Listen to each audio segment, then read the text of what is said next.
तो देखो कुछ टाइम पहले मैं ना iPhone 17 यूज कर रहा था और उसको मैंने 2 महीने पहले साइड में रख दिया और उसके बाद मैंने उठाया ये फोन, और जो कि बहुत कुछ इंटरेस्टिंग लाता भी है। IP69 रेटिंग हो गया, एक अच्छा खासा पावरफुल एंड्रॉइड स्कोर आता है और कैमरा सेटअप जो एक नॉर्मल पर्सन को एवरी डे चाहिए होता है, और जो कॉम्पैक्टनेस है जो कि एक बेटर साइड है। कुछ ऐसी बातें थी जो मुझे यूज करने के बाद समझी कि हाँ ये पॉइंट भी इसके निकल कर आते हैं। तो यस, मैंने इसको प्राइमरी फोन बना के सब कुछ चेकआउट करा है और इसके बारे में इंटरनेट में थोड़ी सी कम बातें भी हो रही थी कि ये कितना ज्यादा वैल्यू फॉर मनी फोन है भी, या हम बस इसे इग्नोर कर रहे थे। और ये फोन जो मैं बता रहा हूं जो है Oppo Find X9s, तो इसमें प्रोसेसर जो डाला है वो है Dimensity 9500S। भाई ये सेम प्रोसेसर जो Oppo का Find X9 आता है, बेसिकली इसका जो बड़ा भाई आता है, उसके अंदर भी था। तो नहीं, वो अलग था क्योंकि उसके अंदर जो प्रोसेसर है वो है Dimensity 9500, इसमें है Dimensity 9500S आता है। तो दोनों का डिफरेंस जरूर है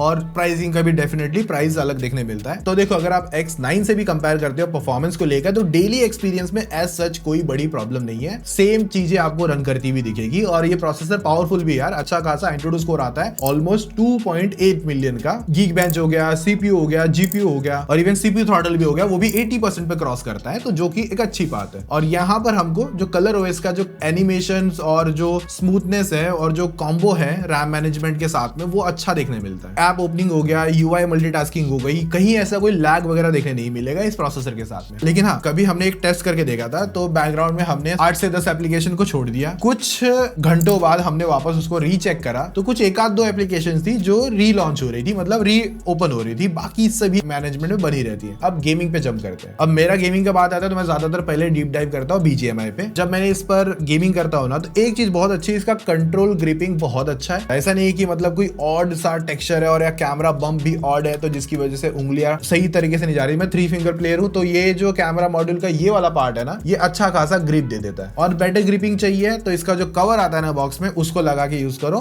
ज्यादा अच्छा ग्रिप मिल जाएगा। देखो गेमिंग एक्सपीरियंस इस प्रोसेसर के साथ में अच्छा बना रहता है। तो TDM पर आप इजीली 90 FPS अचीव कर सकते हो बिना किसी थ्रॉटल, बिना किसी इश्यूज के, आराम से लंबी गेमिंग कर सकते हो। इरांगल पर जाओगे तो वहां पर हैवी फाइट्स के दौरान मैंने नोटिस किया था कि 80 के नियर बाय तक और इवन 75 तक भी FPS आते हैं, लेकिन वो कुछ देर रहता है, उसके बाद में अच्छा खासा एक्सपीरियंस बना के रखता है। तो ओवरऑल BGMI में इरांगल की गेमिंग पीक परफॉर्मेंस खींचनी है तो भी ये अच्छी से करवा देता है। फिर तो 45-47 तक भी मैंने इसके टेम्परेचर नोटिस करे हैं, बट परफॉर्मेंस आपको गिरा के नहीं देता। और COD मोबाइल जितना मैंने थोड़ा बहुत टेस्ट किया था तो वहां पर 120 है। बाकी हैवी टाइटल्स गेम्स हो गए, फॉर एग्जांपल जेंशिन इंपैक्ट हो गया या वुदरिंग वेव्स हो गया, उन पर भी अच्छा खासा FPS बना के रखता है। बाकी इनका है ना, एक नेटवर्क बूस्ट करने के लिए, मतलब जो इंटरनेट की स्पीड को ना बूस्ट करने के लिए एक आता है इनका AI लिंक बूस्ट। 360 एंटीनाज है, तो जिसकी वजह से जो कवरेज है वाईफाई और बाकी डेटा वगैरह को लेकर वो बेटर बनी रहती है लॉन्ग सेशन गेमिंग पर भी। और BGMI 6 घंटे की लिमिट देता है, वो पूरा दिन की जो भी अगर आपको लिमिट खत्म करनी है तो वो आप इजीली कर सकते हो। बैटरी बैकअप गेमिंग के हिसाब से भी लॉन्ग मिल जाता है। तीनों ही यूजफुल हैजलब्लैड कैमरा है, तो जिसकी वजह से कलर साइंस थोड़ा सा इंटरेस्टिंग है। तो मेन कैमरा 50 MP के साथ में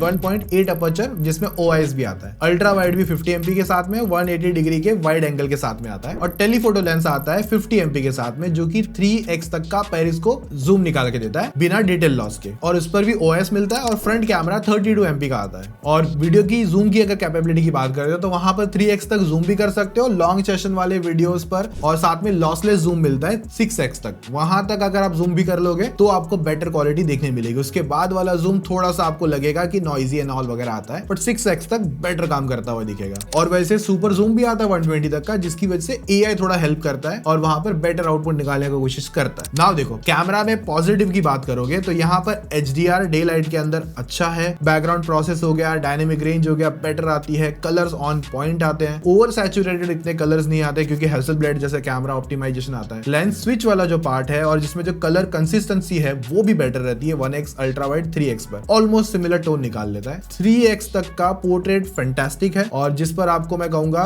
दूसरे अदर कैमरास को भी ये चैलेंज कर लेता है। और जैसे मैंने कहा कि iPhone 17 पर था मैं, तो वहां पर मुझे इतनी बेटर फोटोज नहीं आ रही थी जितना इस पर मुझे फील हुआ। और स्किन टोन वाले पार्ट में थोड़ा सा ऐसा सॉर्टेड मैं सिंपल समझाना चाहूंगा। तो डार्क और लाइट सिनेरियोज में ये अच्छा खासा 3x तक का डेडिकेटेड टेलीफोटो लेंस लाता है, अच्छा एक्सपीरियंस लाता है। कुछ कुछ फोटोज में ऐसा मुझे फील हुआ कि स्किन टोन्स है ना वहां पर ये थोड़ा सा पॉप कर देता है और कुछ कुछ सिनेरियोज की फोटोज को हल्का सा डार्क करता है। तो उस प्रोसेस को थोड़ा और बेटर किया जा सकता है। बाकी एज डिटेक्शन कोई प्रॉब्लम नहीं, मतलब बेस्ट आता है भाई। छोटी छोटी हेयर लाइंस तक को भी पकड़ लेता है, बियर्ड लाइंस तक को भी पकड़ लेता है, एनिमल्स के फर भी अच्छे से पकड़ लेता है। तो कैमराज में अगर आप बोके या पोर्ट्रेट में मास्टरी करना चाहते हो ना, तो ये कैमरा लेंस आपको बेसिकली मिलता है। बाकी अगर आप थोड़ा सा और अंदर क्यूरियोसिटी लेकर आते हो, कैमरा एंथुसियास्ट हो या नर्ड हो पूरे, तो वहां पर हैज़लब्लड का मास्टर मोड आता है, तो जो बेसिकली नॉर्मल तो निकालता ही है, रॉ मोड भी निकालता है। पोस्ट प्रोसेसिंग अगर आपको करनी है तो वो आप इसके साथ कलर ग्रेड खेल सकते हो और इवन वाइडर एक्सपैन फोटोज भी निकाल सकते हैं। और नेगेटिव में एक बात है कि कभी कभार जो हाईलाइट्स है ना उसको ब्लो आउट करता है, कभी जैसे मतलब स्किन टोन्स हो गए हल्के से, या कभी कभार बैकग्राउंड से सन आ रहा है, स्काई आ रहा है, तो पीछे से हल्का सा कभी कभार करता है। 20 फोटो में से कभी कभार वो 1-2 फोटोज में हुआ होगा।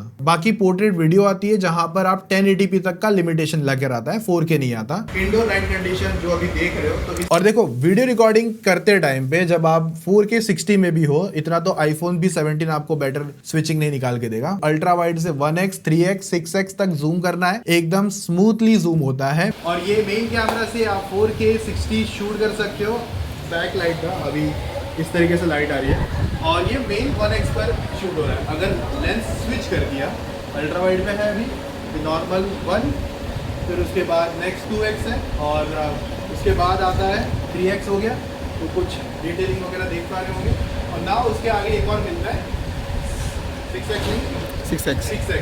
हाँ, दूर की वीडियो अगर कैप्चर करनी है सेम डिस्टेंस पर शूट कर सकते हैं। और नाउ ये जो वीडियो है फ्रंट फेसिंग कैमरा रिकॉर्डिंग है, 4K 60 FPS मैक्स शूट कर सकता है इंडोर कंडीशन में। और बैकग्राउंड में अगर जब लाइट आएगी तो एक्सपोजर वगैरह कैसे मेंटेन कर रहा है आपको आइडिया आ जाएगा। और हाँ, अच्छा कर रहा है कैप्चर, स्टेबल भी मेरे हिसाब से काफ़ी अच्छा है।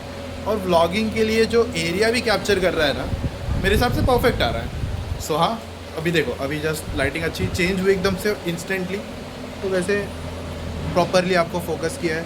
और नाउ इस तरीके से तो मैं इतना सिंपल कहूँगा, अगर आप कोई भी वेडिंग फंक्शन या अपना नॉर्मल फोटोशूट या जिसको अच्छी फोटोज खींचनी है बेटर कलर साइंस के साथ में, पोर्ट्रेट खास करके किंग, तो वहां पर आपको ओप्पो ये फोन इंटरेस्टिंग वे में आउटपुट निकाल के दे देगा। बाकी देखो लो लाइट सैंपल में भी देखते हो ना, तो डार्क सिनेरियो हाईलाइट वाले पार्ट को अच्छे से बैलेंस करके जो आउटपुट आना चाहिए, ऐसा ओवर एक्सपोज नहीं लगता, जैसे कि यहाँ पर स्कूटी वाला पार्ट हो गया। और देखो कुछ फोटोज मतलब जब यहाँ पर देखोगे ना बिल्डिंग वगैरह में, तो एक्चुअली हुआ था बारिश वाला सीजन था, तो वहां पर जो फोटोज भी ना कभी कभार कुछ डार्क सिनेरियोस इसने कैप्चर करे, जो कि रियल टाइम एक्सपीरियंस लाइटिंग वही थी, बट कुछ डार्क्स को और हल्का डार्क किया इसने। बाकी अगर आप लो लाइट फोटो में जाओगे तो लेंस फ्लेयर दिखेगा, तो अगर आपको लग रहा है कि ये लेंस फ्लेयर आपको नहीं चाहिए तो इसके एडिट पे जाओ, AI एडिटर पे जाना, एक लास्ट में आपको रिमूव रिफ्लेक्शन दिखेगा, फिर हल्का सा ये प्रोसेस करेगा, तो उसके बाद जो ग्लेयर आपको कम दिखेंगे या फिर उसको बेटर वे में प्रोसेस करके आपको दे देगा। और इसमें ना भाई बहुत सारे अच्छे खासे फिल्टर्स मिल जाते हैं, तो आप अपने यूज के सिनारियो में जैसे आपको सही लगे उस हिसाब से कैप्चर कर सकते। बाकी इसका जो कैमरा AI वाला पार्ट है ना, कुछ फोटोज पे हल्का सा मैं कहूंगा रियलिटी को हल्का सा चेंज भी करता है, तो वो चीज भी आप अपने दिमाग से लेके चलना। और लेकिन यही पार्ट है ना लो लाइट को थोड़ा सा बेटर प्रोसेस करके भी लाके देता है। लेकिन अगर आपने इसका black and white mode use किया ना, तो बहुत ज्यादा एस्थेटिक या स्ट्रीट मोड जो फोटोग्राफी होती है ना, वो आप एक नेक्स्ट लेवल पे कर सकते हो। बाकी अगर बैटरी की बात करते ही हैं तो 7025 mAh की बैटरी है, जो सिलिकॉन कार्बन बैटरी है, और ये 3rd जनरेशन आती है। बैटरी बैकअप का मैं अगर सिंपल आइडिया दे दूं तो नॉर्मल यूज के सिनारियो में 1.5 से 2 दिन इजीली चल जाता है। इन 60 डेज में मैंने इसको बहुत कम चार्ज ही किया है। और एक चीज मैंने अभी जस्ट रिसेंटली जो हैवी बारिश हुई थी, तो ये फोन एक्चुअली कुछ दिन पहले ये वीडियो शूट होनी थी वैसे ही, तो हुआ ये कि फोन हम रख के चले गए सैटरडे को और बारिश हुई संडे को, तो 4-5 दिन की बारिश कंटिन्यूस हो गई, तो मैं आ ही नहीं पाया। तो इसका जो स्टैंड बाय था वो 5 दिन के ऊपर और प्लस 17 घंटे था, और स्टिल बैटरी रह गई थी इसके अंदर, तो वहां पर 25% तक की बैटरी ड्रॉप हो गई थी। नाउ अगर इसका SOT अगर सिंपल में कंपेयर करें जिसको जानना है, तो इतना है कि नॉर्मल सिनेरियोस पे 9 से 8 घंटे बना रहता है और हैवी सिनेरियोस पे 6 से 7 घंटे बना रहता है। और देखो कुछ ऐसा सिनेरियो जब हम टेस्टिंग पे लेके निकले थे फोन को, या बाहर घूम रहे थे, अपना जेब से फोन निकाल लोगे, सब जगह घुमाना चालू करते हो, ये खींचला, थोड़ा नेचर वेचर पे घूमने चले गए थे, तो उस हिसाब से वहां पर इसका जो बैटरी बैकअप है आधे घंटे के अंदर, तो अराउंड जो बैटरी ड्रॉप करी वो 33% का, क्योंकि कंटिन्यूस कैमरा यूज ही कर रहा था। बाकी इसमें कोई वायरलेस चार्जिंग नहीं आती, बट जो चार्जर आता है वो 80 वॉट का है, तो 80 वॉट का सुपर बुक जो चार्जर है उसके हिसाब से 1 घंटे के अंदर पूरा फोन चार्ज भी हो जाता था। अब देखो सॉफ्टवेयर एक्सपीरियंस मेरे हिसाब से one of the best Android में निकल कर आता है। ColorOS 16 है और जो अपडेट है ना इसके अंदर 5 OS अपडेट और मिल जाएगी और 6 साल का सिक्योरिटी पैचेस निकाल के देगा। तो लॉन्ग टर्म सिनेरियोज में फोन बेटर परफॉर्म करके ही देगा। नाउ अगर मैं बात करूं ColorOS के थोड़े से और इंटरेस्टिंग पार्ट्स को लेकर, तो एनिमेशन जैसे मैंने बताया बटरी स्मूथ निकल कर आते हैं। 60 डेज के अंदर ऐसा कोई मेजर बग, ऐसे कोई क्रैशेस या कोई ग्लिचेस ऐसे कुछ नहीं है। स्टेबल पॉलिश चलता है। कस्टमाइजेशन भी इंटरेस्टिंग आती है। आइकन साइज करना बड़ा हो गया या फिर फॉन्ट साइज हो गया, फॉन्ट विड्थ हो गया, फोल्डर्स हो गए या फिर मोशन वॉलपेपर्स हो गए, वो मिल जाते हैं। और जो छोटे मोटे चीज और काम आती है कभी कभार, तो साइड में आपको स्वाइप लिस्ट मिल जाती है। ऐप स्लाइड भी आता है, तो फिंगरप्रिंट पे होल्ड करके स्वाइप करके या फिर ड्रैग करके वहां पे पहुंच सकते हो। और मल्टीटास्किंग में फ्लोटिंग विंडो और स्प्लिट स्क्रीन तो मैं बता चुका हूं, तो सही है। जो जो एप्लीकेशन मुझे नहीं लग रही थी मैं काम में है या इनके नोटिफिकेशन मुझे नहीं चाहिए, तो उनको तो मैंने बंद कर दिया, अनइंस्टॉल कर दिया। और एक चीज है, जैसे अभी यहाँ पर एक क्लीन है और जैसे मैं इसको सरकाता हूँ तो इस तरीके से लॉक स्क्रीन मतलब जो पोस्टर टाइप है ये आ जाता है। हालांकि मैंने इसको बंद रखा है, फिर भी एक दो बार ऐसा लगा था थोड़ा सा, जो एक छोटा सा बग मुझे नजर आया था कि कभी कभार कुछ सर्च करने पे या सर्च बार पर कीबोर्ड कभी कभार थोड़ा स्लो चला था। बाकी ज्यादा मैंने एआई यूज नहीं करा है, सिर्फ कुछ एक देखने के लिए स्टार्ट में एक एआई मेन्यू आता है जिसमें कैमरा को ना मेन्यू के ऊपर पॉइंट आउट करो और फॉरेन मेन्यू बेसिकली आपको तुरंत ट्रांसलेट वगैरह करके दिखा देगा डिश क्या है, कैसे है, क्या इंग्रेडिएंट्स है। और एआई माइंड स्पेस आता है जिसमें स्क्रीनशॉट्स, आइडियाज और रिमेंबर वगैरह आपको रखना है कुछ चीजें, तो वो रख सकता है और जेमिनी के थ्रू पुल आउट कर सकता है अगर आपको वापस रिकॉल लेना है। बाकी एआई ऑब्जेक्ट इरेजर आता है, कुछ हार्ड सिनेरियोज में कभी कभार 3 से 4 अटेम्प्ट पर अच्छा आउटपुट निकाल लेता है। बाकी इसमें ना एक चीज है, मेरे पास मैकबुक है तो ऐसा है कि मुझे कभी कभार फोटो ट्रांसफर करना है, कोई डेटा ट्रांसफर करना है। भाई आईफोन भी इतना स्टेबल नहीं चल पाता कभी कभार मैकबुक में जितना ये चल रहा था अलग क्रॉस कनेक्शन होने के बाद में। विंडोज में तो अच्छा है ही, बट मैकबुक में भी अच्छा है डेटा ट्रांसफर। ऑल्सो इसमें O+ कनेक्ट करके भी आता है, तो अगर आप जो मैक में और विंडोज में फाइल ट्रांसफर करना चाहते हो, आईपैड में करना चाहते हो, अपने आईफोन दोस्त वाले के साथ फोटो शेयर करना चाहते हो, तो वो इजीली होता है और बहुत ज्यादा बेटर एनिमेशंस के साथ होता है। मैंने किसी और एंड्रॉइड के फोन के साथ में इतना सीमलेस एक्सपीरियंस नहीं देखा जो इसमें देखा है। बाकी स्नैप की आती है और जिसे आप कस्टमाइज कर सकते हो अलग अलग फंक्शंस के हिसाब से, मुझे काफी यूजफुल लगा। तो मुझे ऐसा लग रहा था कि मैं आईफोन का जो सॉफ्टवेयर एक्सपीरियंस मिस करूंगा, बट भाई मैंने आईफोन पे बहुत सारे मेजर ग्लिचेस देखे हैं बहुत टाइम पर। मतलब कभी कभार उसका स्क्रीन स्टक हो गया या थ्रॉटल करने लग गया, और जैसे ही आप इसमें घुस गए या ओप्पो का जो कस्टमाइजेशन वाला पार्ट है, जब मैं इसमें घुसा तो मुझे और ज्यादा मतलब बोलते हैं ना फ्री फील होना होता है ना, वो निकल कर आया। सॉफ्टवेयर एक्सपीरियंस मेरे हिसाब से अच्छा है, इकोसिस्टम बेटर बनता है और इवन क्रॉस प्लेटफॉर्म पर भी बहुत अच्छी तरीके से बनता है। तो सबसे पहले तो बेजल सभी जगहों से बहुत कम है। एक बार जब मैं आईफोन 17 भी यूज करूंगा ना, तो उसमें भी बहुत बड़े बेजल्स आ रहे थे इतना प्राइस पे करने के बाद में भी, क्योंकि इंडोर में तो कोई कमी नहीं है क्योंकि 3600 का पीक ब्राइटनेस मिल जाता है। तो जब अगर आप आउटडोर जाते हो ज्यादा धूप वाले सिनारियोज में, अभी वापस लेटेंट भी चालू हो गया है, तो सीजन 2 का जो सेकंड एपिसोड है वो भी हमने इस पर देखा। आउटडोर्स में आराम से कंटेंट विजिबिलिटी बहुत अच्छी तरीके से रहती है, जो कि कलर्स एकदम मस्त कॉन्ट्रास्टी और पंची कलर के साथ में आ रहे थे। एज सच कोई व्यूइंग एक्सपीरियंस को भी लेकर एक्सपीरियंस खराब हो रहा था वो भी नहीं था। तो डिस्प्ले मेरे हिसाब से पूरा पार हो जाता है डे में भी और इवन लो लाइट में भी, क्योंकि यहाँ पर PWM डिमिंग जो है, जो बेसिकली फ्लिकरिंग होती है, जो हमको नॉर्मली दिखती नहीं है, बट अगर आप जब लो लाइट सिनेरियोज में जाओगे, जब कुछ फोन यूज करते हो, तो एक बैकग्राउंड में एक फ्लिकरिंग चलती रहती है। तो जितना बड़ा नंबर उतना बेटर आपकी आंखों के लिए सेफ रहता है। और ये मैंने फ्रैंकली बोलूंगा नोटिस किया था आईफोन 17 के साथ में, जब मैं उसको यूज करता था ना, तो थोड़ा सा आंखों में रहता था, कुछ ना कुछ तो फील करवाता था लो लाइट में, क्योंकि उसमें PWM डिमिंग बहुत कम आती है। LTPS पैनल मिलता है, तो minimum refresh rate 60 hertz to 120 hertz के बीच में स्विच करती है। वैसे हाँ, HDR सपोर्ट नहीं है, डॉल्बी विजन सपोर्ट है। बाकी देखो इसमें ऑलवेज ऑन डिस्प्ले आता है, पर जो रिफ्रेश रेट है वो 60 हर्ट्ज तक जा रहा था, तो मैंने स्टार्ट डेज में रखा था, पर मुझे फिर फील हुआ कि 60 हर्ट्ज तक की डिस्प्ले है तो ऑलवेज ऑन डिस्प्ले थोड़ा सा कम यूज करना रहेगा, तो मैंने उसको बंद ही कर दिया मोस्ट ऑफ टाइम। फिर मैं नॉर्मली इसे यूज कर रहा था बिना ऑलवेज ऑन लगा के, क्योंकि AOD लगाने के बाद में मुझे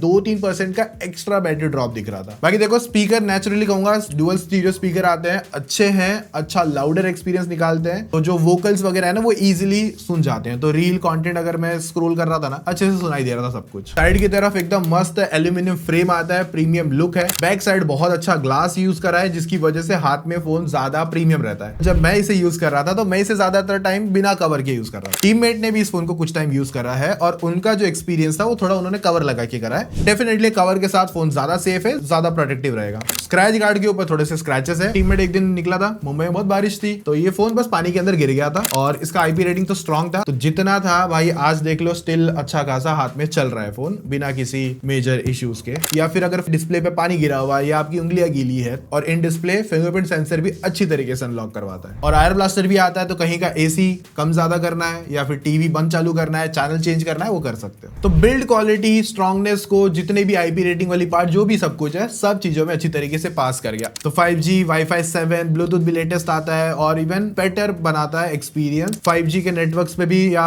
कोई रिमोट एरिया में भी फोन को यूज करना है तो अच्छे खासे सिग्नल स्ट्रेंथ बने रहते हैं। 4 माइक आते हैं, तो जिसकी वजह से जो कॉलिंग वाला पार्ट है या ईयरपीस वाला पार्ट है या आपकी आवाज सामने जाने वाली पार्ट है, वो भी अच्छे बेटर वे में सुनती है सामने वाले को। अपना डायलर आता है, तो इनकेस रिकॉर्डिंग वगैरह करना है तो वो आपके ऊपर है, वो कर सकते हो। 3D ultrasonic in display fingerprint sensor है, तो अच्छी तरीके से सही पोजीशन पर भी है और फास्ट भी है। और हैप्टिक्स में तो इनका कोई जवाब नहीं। ओप्पो जो अपनी हैप्टिक्स निकालता है ना भाई, मुझे नहीं लगता और कोई निकाल के भी दे पाएगा। बाकी हाँ, एक चीज है जो मुझे लगी, इसका टाइप सी 2.0 है इस प्राइसिंग पर। वैसे हमने डेटा ट्रांसफर करके भी देखा है, यहाँ से हमने SSD में फाइल डाली और SSD से वापस इसमें डाली, जिसका रीड एंड राइट स्पीड मेरे हिसाब से ठीक ही काम कर रहा है। एंड अगर क्लोज करें सिंपल में कि फोन क्या वर्थ इट है, तो हाँ वर्थ इट है। कुछ मेजर सिनेरियोज में ज्यादा अच्छा काम करता है, कैमरास भी है, बैटरी, डिस्प्ले, सॉफ्टवेयर तो एकदम टॉप नॉच है, और AIs भी है इसके जो कि आपके प्रोडक्टिविटी को अच्छा भी बनाते हैं। खास करके जो मैकबुक का क्रॉस कंपैटिबिलिटी वाला पार्ट हो गया, फाइल शेयर को लेकर किसी भी डिवाइस में खास करके, तो वो अपनी पूरी प्राइसिंग को जस्टिफाई करता है। और प्राइसिंग जस्टिफाई करने की बात करते हो तो ये फोन जब मैं नॉर्मली देख रहा था तो मुझे अराउंड मिला था 80,000 के प्राइस पर आता है, बट कभी कभार कुछ ऑफलाइन स्टोर्स पर अगर आप जाओगे तो 70,000 तक आपको कार्ड डिस्काउंट तक देखने मिलेगा। तो मेरा अगर जो मैं